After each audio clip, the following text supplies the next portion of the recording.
Danielle Kuhn, and I'm back here in Thailand where I grew up as a missionary. And today we get to interview my dad and talk about his mission experience. That and much more coming up next.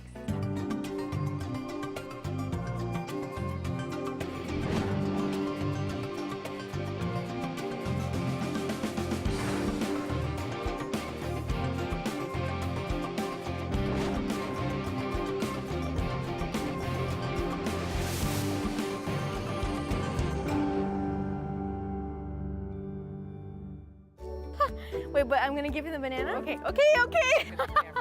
Here. Okay.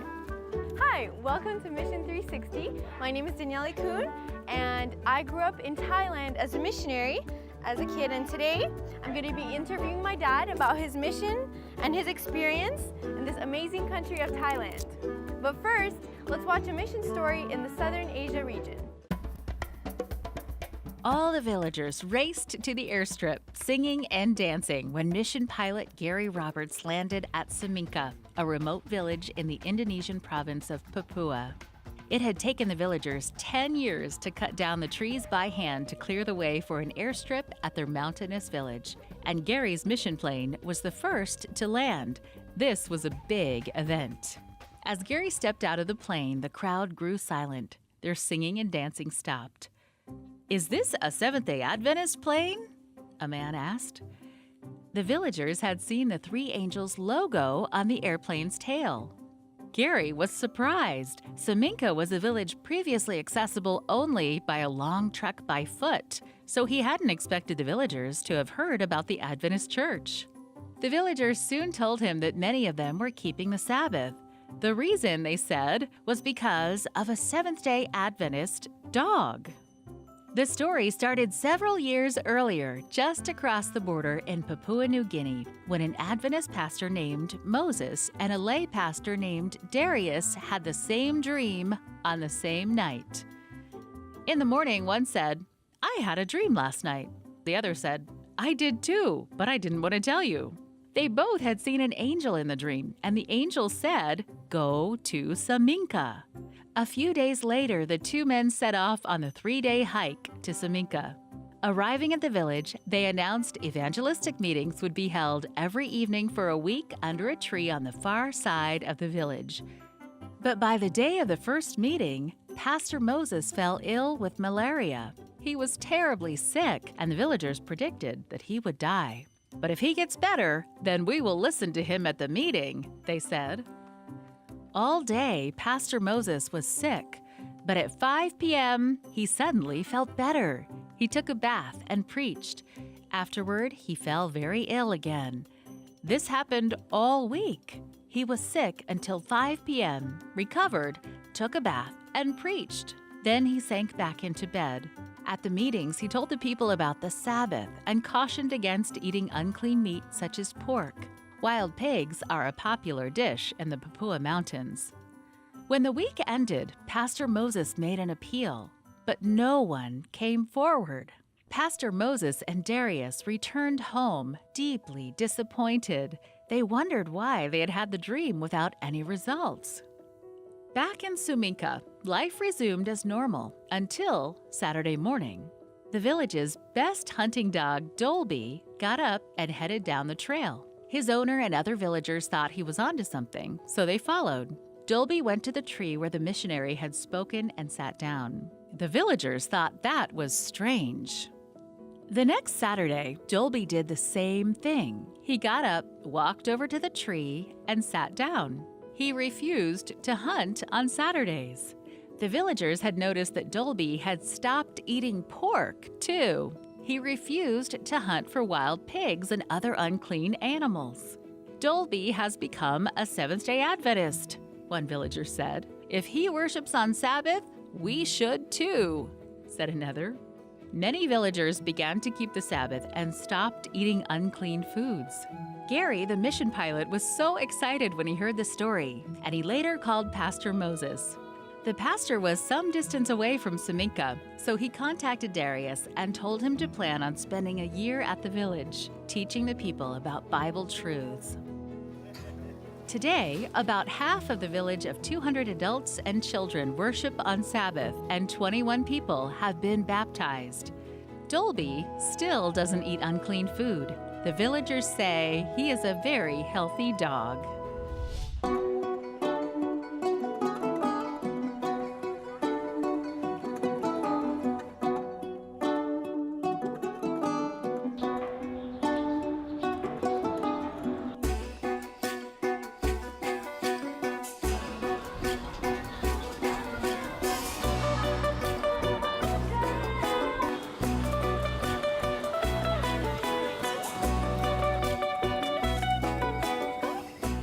Welcome to Chiang Mai. I'm here with the most special guest, my dad, and this is the first time in 10 years that I've been back to the territory where we used to serve as missionaries.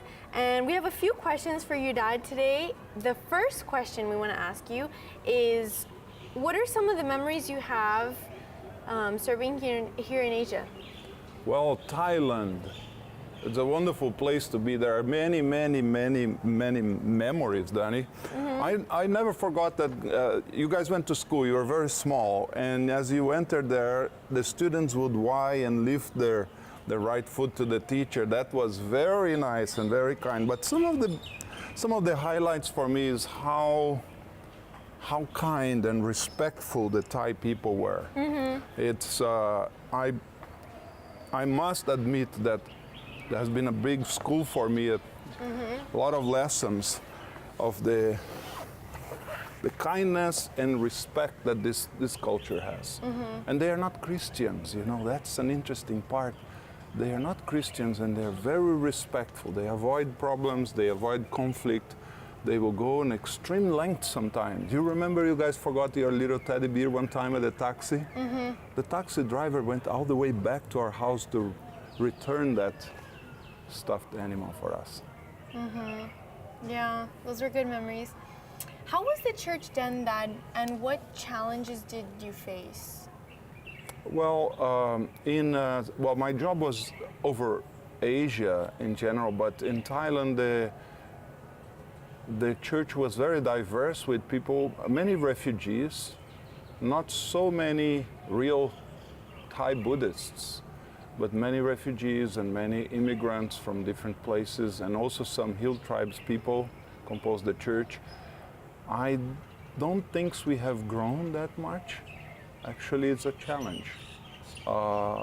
Real Buddhists, we haven't really connected with them. Somehow the church still need to break through on how to connect with the Buddhists so they see that the hope of Christ, the hope of a God who is alive and who is interacting with us can still be something for the Thai people to appreciate, the Buddhist people to appreciate.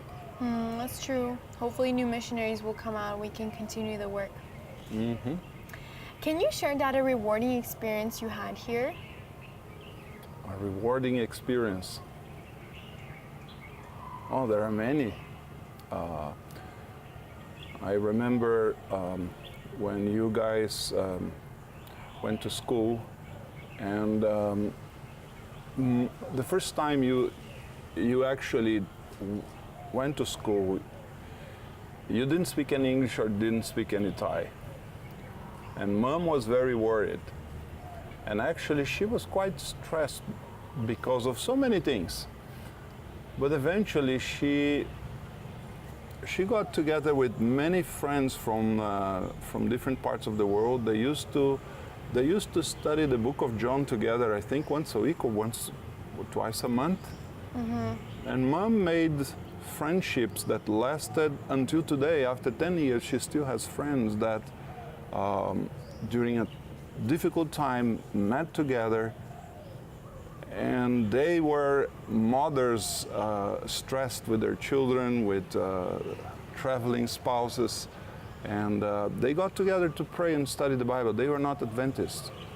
And Mom made some friendships for life. That was a big lesson for me, that quite often somebody in the family who is doing something that could be considered more than the mission work, the formal mission work that we are called to do.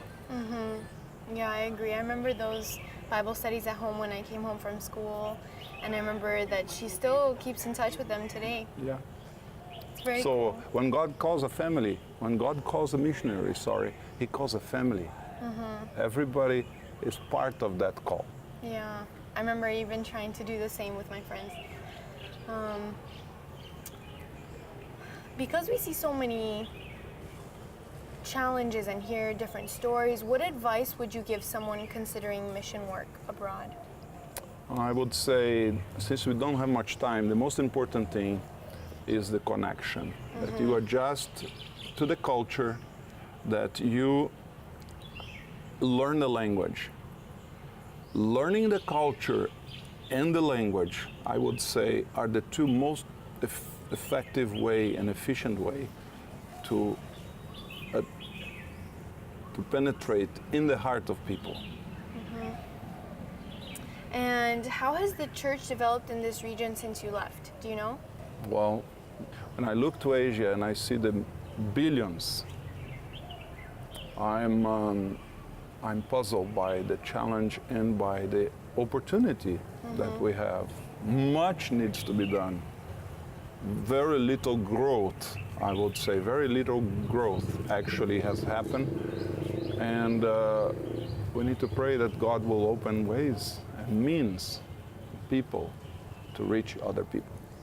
Since we're talking about culture, Dad, what are some things and some values we can learn from the Thai culture? Yes, this is a very interesting question, Danny. I quite often thought, what could we learn from other cultures? And this one especially has the value of respect and honesty. The respect for life, not only human life, but animals, is very high. The respect for other people is very high. The respect for children, for elders, for parents, it's very high. I wonder if in many ways sometimes our Christian culture has lost some of these most important aspects of life: respect for others, respect for life, for parents, for elders, for animals. I would say God can teach us through many different ways and very different cultures and even religions. So we're learning. We are on journey to learn, and before we can teach, we have to learn. Thank you, Dad. It was fun being a missionary kid here in Thailand. Stay with us. Mission 360 will continue after the break.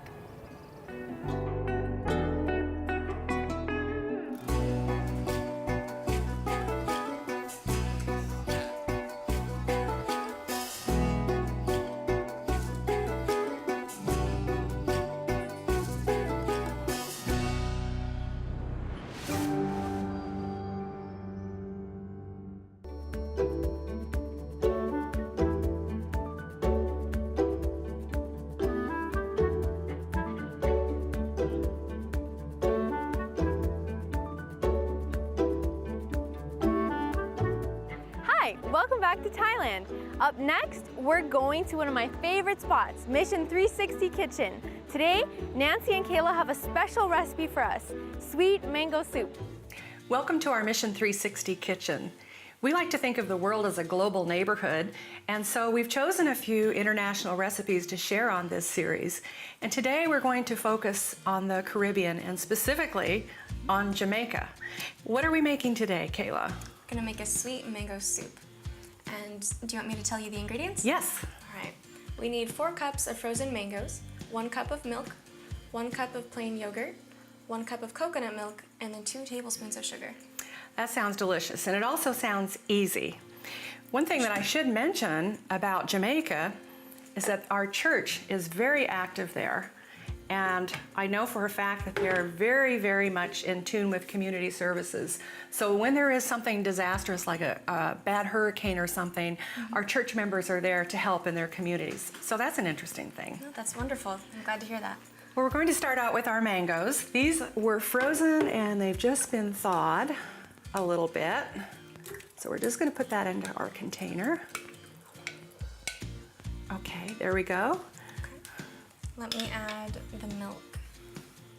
Pour this in. There we go. What if somebody is interested in a vegan diet? Would they still be able to make this recipe? Yes, this is definitely a recipe we can make for our vegan friends. You can use any sort of nut milk or like even a hemp milk. And then for the yogurt, you could use it like a soy yogurt or a coconut yogurt. Oh, sounds great. So nobody has to be left out on this one. No, definitely not. Should we try blending this a little bit before Yes. we add the rest of the ingredients? Okay.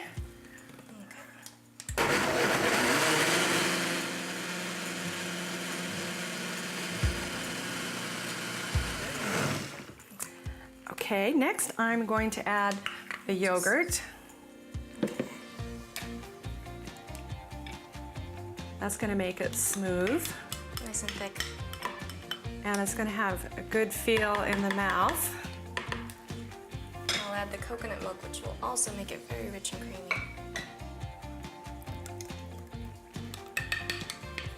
I love coconut milk. It adds a good underlying flavor. I too. think so too.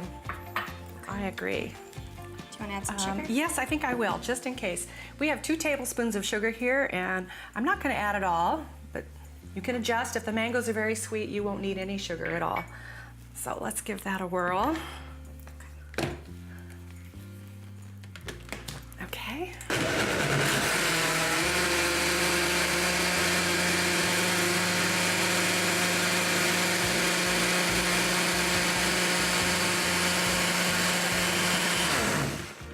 You might need to stir it a little bit on top, I think. We might need to. Oh, it's good. Good? It's good, yes. Perfect.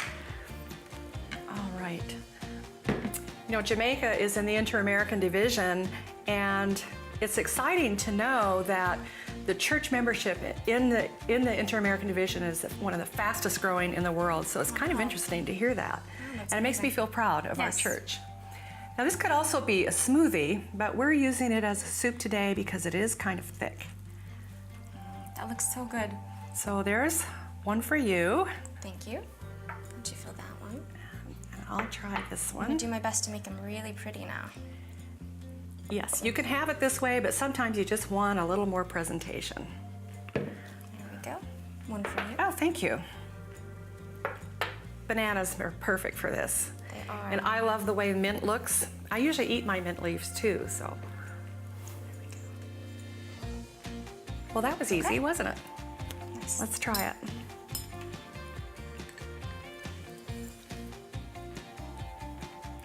Oh, so fresh. I can taste the coconut milk and the mango. I do So too. good. I love it. I probably would put it in the refrigerator so it would get even colder, but it's good just the way it is. I agree. So thanks for joining us on our Mission 360 kitchen, and we hope you'll come back and see us sometime. I hope you're enjoying the program. Up next, we're going to travel to the Southern Africa region to watch a cartoon animated story. 6-year-old Joanna wrinkled her little nose at the food that Mother had placed on the table for supper. "I want to be clever," she announced. "I don't want to eat meat." Mother gasped in surprise. She had worked hard to prepare the traditional Botswanan meal in their home in Francistown, the second largest city in Botswana. She had set the table with beef stew, a maize porridge that resembles mashed potatoes, and bean leaves that look like spinach. Mother thought quickly. "Is that what you're being taught at school?" she asked. "Yes," Joanna said. "The pastor told us not to eat the wrong food. We should eat the right food so we can be clever." Mother asked more questions and learned that a week of prayer had just begun at Eastern Gate Primary School, where Joanna was studying in the 1st grade. The theme for the week of prayer was Daniel. That morning, the school pastor had described how Daniel and his 3 friends had refused to eat meat in King Nebuchadnezzar's palace in Babylon. Instead, they had eaten vegetables and become wise, strong men. "You aren't supposed to eat this meat, only vegetables," Joanna told Mother, pointing to the beef stew. "I want to be clever, like Daniel." Mother remembered hearing about the benefits of a vegetarian diet. Somehow she hadn't gotten around to trying it, but she felt happy that Joanna was learning about eating healthy food at her school. "Okay, I will do my best to cook the right food," Mother said. Joanna happily ate the maize porridge and bean leaves for supper. She didn't touch the beef stew. The next day, Mother went to the kitchen to prepare supper and remembered her daughter's desire to avoid meat. So she told Joanna's father and her 16-year-old brother that she wouldn't cook any meat for the rest of the week while Joanna learned about Daniel. Joanna's brother grumbled, but he finally agreed to eat the vegetables. Joanna was so happy. Every supper, she ate vegetables and other food without meat. 9 months have passed since that special week. Joanna still prefers vegetables, and Mother is trying to cook healthy meals without meat. Joanna believes that she made the right choice in following Daniel's example. The principal at Joanna's school agreed. Joanna is now at the top of her class, and the principal thinks this is because of her healthy meals and her faith that God will reward her choice. When you eat vegetables, you become strong and healthy. Joanna is learning valuable lessons at her school. Thank you for your 13 Sabbath offering in 2015, which helped pay for the construction of Joanna's school, Eastern Gate Primary School. It is the first Seventh-day Adventist primary school in northern Botswana and the third in the country.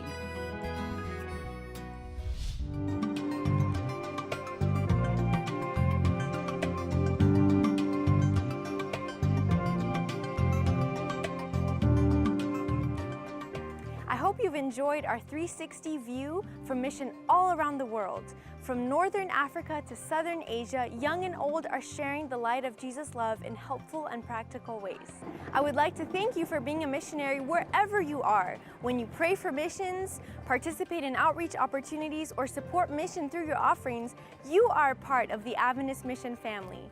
To say thank you for your involvement in missions, we would like to send you a gift. It's a mission DVD for kids. In it, you will find many animated mission stories from around the globe. The gift is free and the order information is on the screen. Thank you for joining us today. For Adventist Mission, I'm Danny Kuhn. I hope to see you next time here on Mission 360.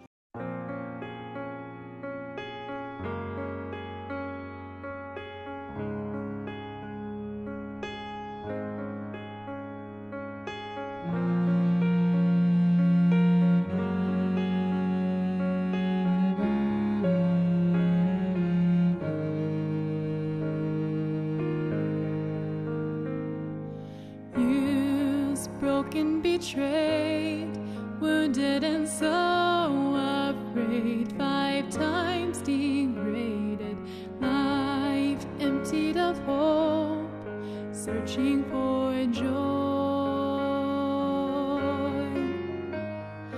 On her lonely way, heading for the well by sweltering noonday, there taking a drink, thirsty for more. But then she saw a man beside the well. He waits. Come see the one who told me all I've done. He spoke to me. Oh, could he be the chosen one? He set me free from all my memory, washed from my sin, never again thirsty no more, thirsty no more. Standing there in the sun, the woman and chosen meet, wearied by the heat. He spoke gentle and calm, give me a drink. If she only knew what he'd forever do, she'd ask him to, for the offer he brings an eternal spring. He'll grant it all for free, satisfied you'll ever be. Come see the one who told me all I've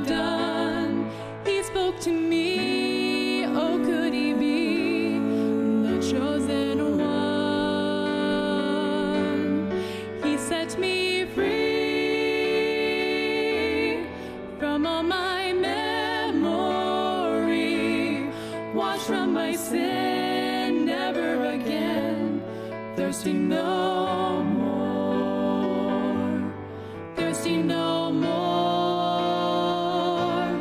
Come see the one who told me all I've done.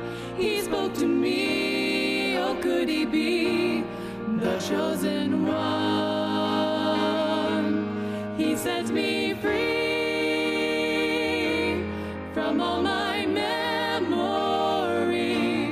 washed from my sin, never again thirsty no more, thirsty no more,